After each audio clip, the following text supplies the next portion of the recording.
some other considerations. There was a requirement for the respondent to provide a guaranteed profit to the district in the first year. And the Pomptonian had a higher guaranteed profit by, I think, about $8,000. There were some questions by some of the board members as to what that is used for. And speaking to Mr. Gibbs, it's used to purchase food service equipment or to maintain the food service equipment that's in the kitchens, as well as maintain the kitchens themselves. So I just wanted to put all that information out in public, being that that was what was included in my email. And feel free to discuss this item before we vote as you feel necessary. Okay, I'll go first.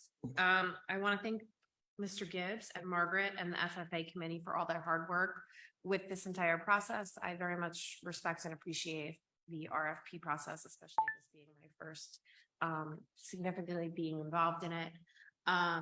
Unfortunately, we only received 2 food services to review. I do understand there is a slight difference in price. I'm hoping that they can hire the current staff that does work for Pomptonian within our kitchen.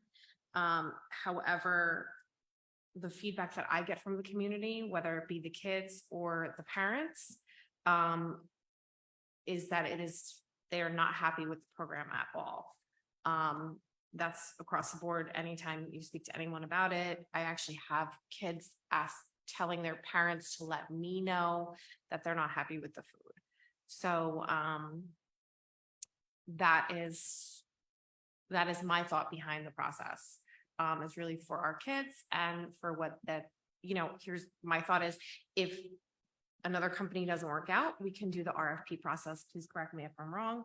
We can do the RFP process again, start in January. Hopefully, if they don't like a different program, if Pomptonian does not pass and we do switch to another one.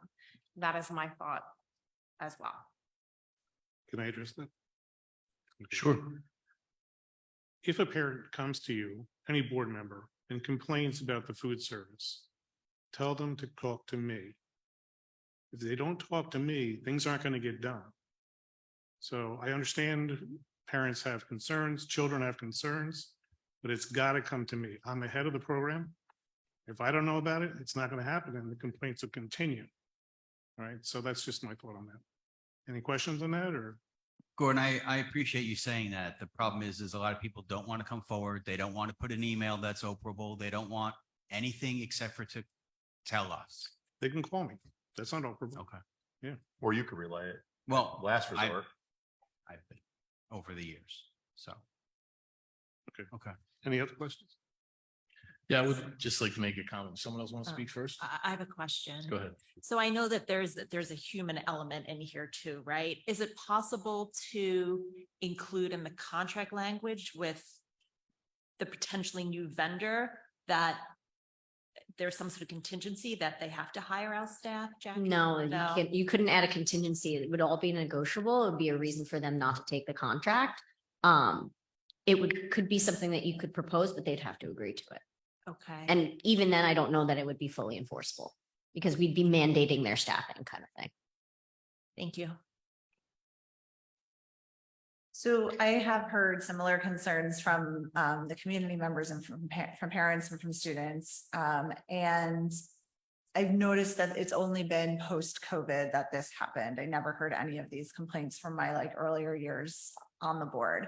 I agree with Ms. Esposito's statement that I think the RFP maybe went out kind of late, perhaps that. I think we're also a very small district. Potentially, we're just not attractive to a lot of the larger food services because of the size of our district. So I think there's a lot of challenges there.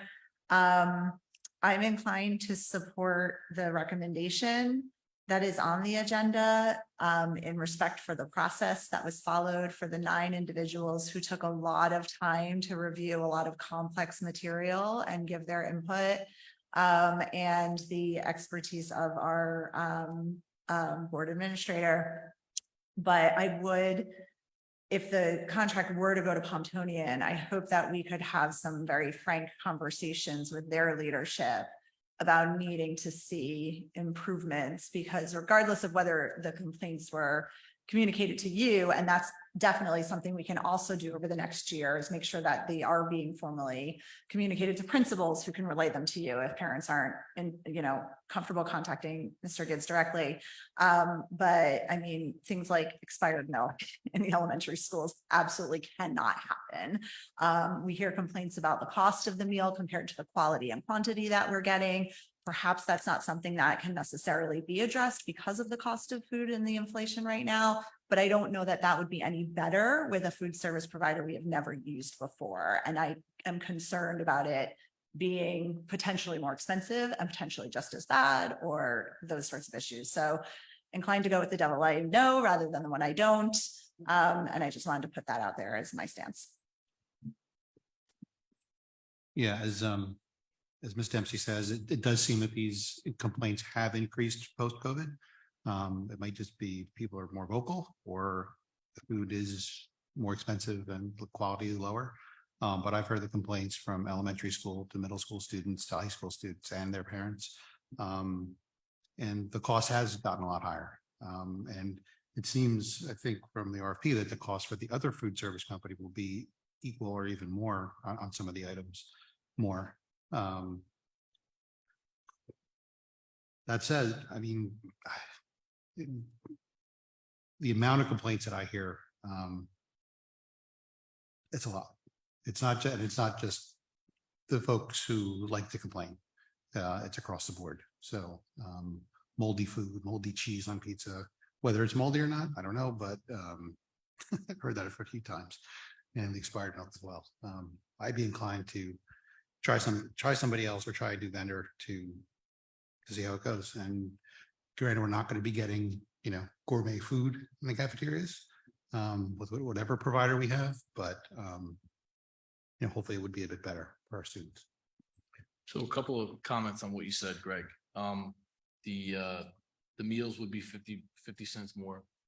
The a la carte items were kind of a mixed bag. So looking at it, I kind of would say it's a wash, but the meal itself at each individual group school would be 50 cents more.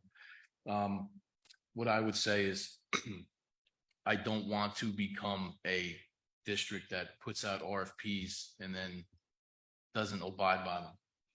I think that it's important as well, though, to listen to the community. And this is why I would suggest this course of action. I think that we should memorialize these complaints, these anecdotal complaints that we all have, and put them into some form of letter or some document that Gordon can give to the Pontonian. And then even if we're addressing them after the fact, they still get brought to the forefront and they still get addressed. And then we still have a plan next year to go out for RFP again. That would be my course of action. I have a comment based on, I think, just the general RFP process for any vendor, not just food service, whether it be attorney, whether it be architect. In the past, there has definitely been an element of interviewing our quote unquote finalists. I know we haven't done that, but is that something that we could revisit? Because if we were able to, again, address the questions in front of the leadership of whoever we're talking to, there might be a better, more comfortable understanding before it comes to a vote. Because actually in the past, I have never seen the scoring method. This is probably the right way. I'm just saying that the interview process, I think, helps. I mean, I know that was, while it's a pain in the butt to have to get all these ad hoc meetings with the board, it really, when we brought back Tony to the district, those interviews meant a lot. I mean, the paperwork doesn't really mean anything to a lot of, unless you know what you're looking at. And at that time, it was pretty much a new board. But the interviews were impactful, I feel. And we just realized like he's our guy or she's our person. Like I think that would be not in every RFP, but if it's a request, can we look to do that? Oh, absolutely. Okay. Yep. I would have loved to have the leadership of Pontonian come here and say, prove to me why we should renew you. That's what RFPs are for. Hold them accountable, make them sharpen their pencils. So yeah, in the future, I would love to do that. And the guys, that this is a 1-year contract. If we continue to hear this, we go back to RFP. We could even do it earlier. to show them that, you know, we mean it.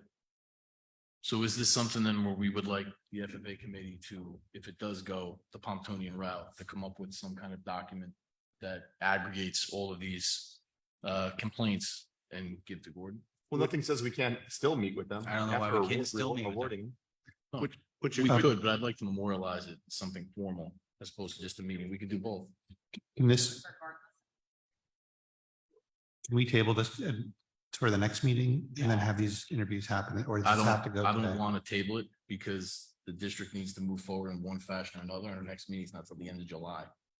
So that means that they wouldn't know who their food service provider is going to be until the end of July. If I may, I'd like to add my comment to the record. First, I want to thank everyone who was involved in the process, hands-on. It is not an easy process. I saw the books that were lugged out here, especially by our student leaders who have definitely played a part in this as well. So I want to thank you. And then I want to apologize because I'm one of those parents who failed to properly file my complaint. If you look around this room, there is no one here. I guarantee you there are very few people who rewatch these meetings. Now, we can put that responsibility on them, but I was one of those people. When my child got a moldy lunch, she did what I thought was the appropriate thing. She went to the staff and said, "My lunch is moldy." They gave her a snack instead because there was no more food. I told her to tell the school and we moved on. That happened more than once. I failed to follow the proper channels. I do not, in good conscience, think that we punish the community and, more importantly, the students who we are say that we are here for, to make sure that the one moment where they can have a healthy lunch, we're going to extend it 1 year because they didn't follow the process that most of them do not know exists. I'm not telling anyone to vote any different way. I just cannot support a program that clearly did not live up to the books that they gave the previous year to earn this contract. I just want to say that I would not categorize anyone voting one way or the other as a punishment to the students. I hope that's what you weren't inferring. I was not. So my understanding is that there were 9 people that did evaluations. Is that correct, Mr. Gibson? So we know there were only a maximum of 4 board members, so that we didn't constitute a quorum. Can you just tell us the makeup of the people that did the evaluation? Sure. We had 4 board members. We had 2 principals. We had 2 students, and we had 1 parent who had his child going to the school to give a nice mix. And that's what's recommended by the feds. So we followed the federal guidelines to the T, including the questionnaire. So we were following federal and state guidelines the whole way in this whole process. And was it a blind evaluation, or did they know which company they were evaluating? Oh, of course they knew which one because they had the books, you know, their RFPs. It was all labeled, Yeah, so they knew exactly what it Absolutely. was. Okay. Yep. Yep. Although there was no tasting involved, I imagine. No. It was no. Just checking, just There's clarifying. no- Thank you. If you'd like to put together an email, just send it to me individually. I'll compile it into one form. And then we'll all look at it, or the board can look it over. And if it's what you want to send on to Pontonian to come and address it, we can do that at the July meeting, if that would help. I think that would help. Okay. And I think moving forward, regardless of who the vendor is, if all of these issues are abounding, they can't exist without our knowledge. You can only address that which you understand or know. And in the instances that you guys are talking about, these aren't things that board members should have to address. It really has to go through Mr. Gibbs, but it can funnel its way through school administration. And if people are concerned that lunch complaints are going to get overed, I think that would, speaking from data, I think that would be the first time in recorded history that happened. But I get it, like people are concerned about, oh, I don't want to be the one. But I think we have really good communication at the school level too. And if the principals are seeing things and hearing things, they're not going to hesitate to tell me. And of course, I'll record it and bounce it over to Gordon as well.